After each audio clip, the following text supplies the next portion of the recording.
From what we've seen so far, we believe it was just straight line winds. We don't have any reports of an actual tornado touchdown, but that's for the National Weather Service to determine. Are Public Works crews still out, or are they taking a break and coming back tomorrow The morning? full crew is not out, but there are still some out, just so they can have the full crew back in tomorrow. Some are still continuing to finish up projects, but fairly soon they'll probably be pulling off and getting ready for a long day tomorrow. To those few people who did lose their homes or suffer severe damage to their homes, what is your advice as far as where they should be for the night or even into the weekend? Like I said, American Red Cross is in town, and they do have procedures for temporarily relocating, whether it's vouchers at hotels or shelters. So they could contact them. Do you have any people who have actually been displaced that you know of, or are their homes still livable, there's just damage to them? The few people that I've heard with the structural damage, as of this morning, early this morning, they were still in their houses. I don't know if they're staying there through the night tonight, but overnight last night they did stay in their houses. Any concern with the heat? That I know there was a nursing or assisted living facility that had no electricity, so any plans in place to help places like that? Our EMS has been reaching out to them to see if they had any needs, and they have been distributing oxygen tanks as needed as well. And fortunately tomorrow is a cooler day, hopefully a little less humid, and that will alleviate some of those problems. And as the power comes on, of course, everyone will get their air conditioning back. Is there a specific part of town that has been restored, or is it sporadic restoration? It's fairly sporadic. From what I understand, I believe it's the north side of town will probably restore first because there was less damage there. And like where the streets are still closed, the Ransom Street areas, Watson Street, that's sustained significant amount of down power lines, so that'll probably be one of the later sections.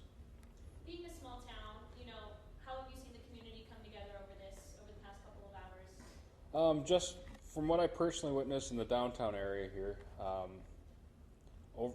almost immediately after the storm, there was one business that lost most of its windows, and saw 6 to 8 people just jump in with brooms, clean it up, and try to help him salvage as much of the inventory as possible. As mayor, what's the hardest part about doing this job on a day like today? Oh, just the length of the day today. I mean, we all were here at midnight, and most of us had done full days of work before that, so it's just been a very long stretch for most of us. We did speak to some people who said, that they don't have any running water. Is that the case with just some people, or is it also sporadic? That shouldn't be an issue. It may be an issue with if they have pressure tanks in their houses, but most of the cities shouldn't require that. So I don't know of those instances myself.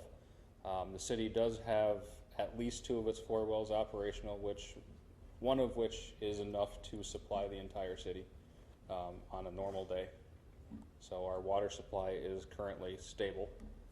Water towers are at the proper levels, and storage tanks are where they need to be. So we don't anticipate at this time any water issues. But that being said, if you can conserve water, it's probably a good idea to do so, just in case.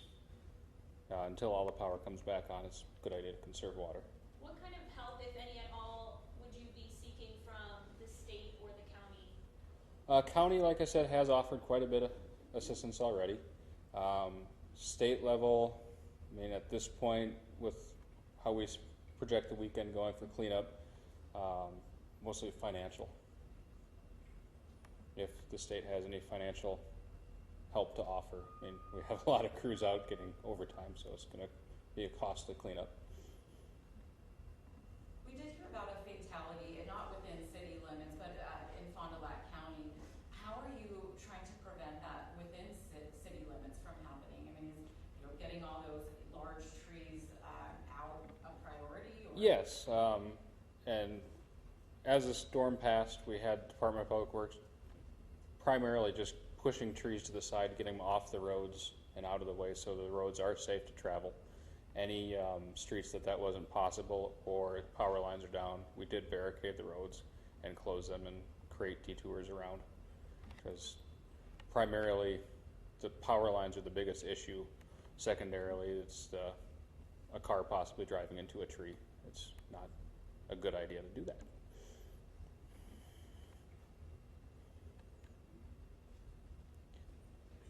And I know our fire chief does want to make a statement on the brush burning issues.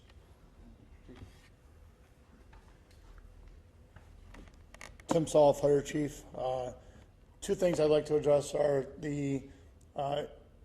everybody wants to clean up their yards. We understand that. We do have a compost site that's open. I'm not sure the hours the mayor can address that. But I just got a report just prior to this that people are starting to burn their stuff in the city limits to help clean it up, and now is not the time to really do that, to put any more pressure on our resources.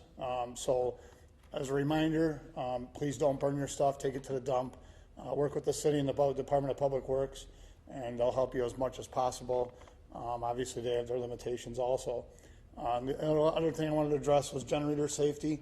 Once again, about an hour ago, we found a gentleman that has a generator that was in his breezeway or mudroom that was on, that he was using. Those generators build up carbon dioxide, and we did have a fire yesterday from a generator. So we want to remind people that when you're using generators, use them wisely, outside, away from your structure. We are going to be proactive on the fire department end this evening. We're going to go around the streets and make sure that we're looking at where people are using their generators and so on and so forth to prevent any tragedies from happening. So those were the only two things I wanted to address right now with you guys and get the word out. So thank you.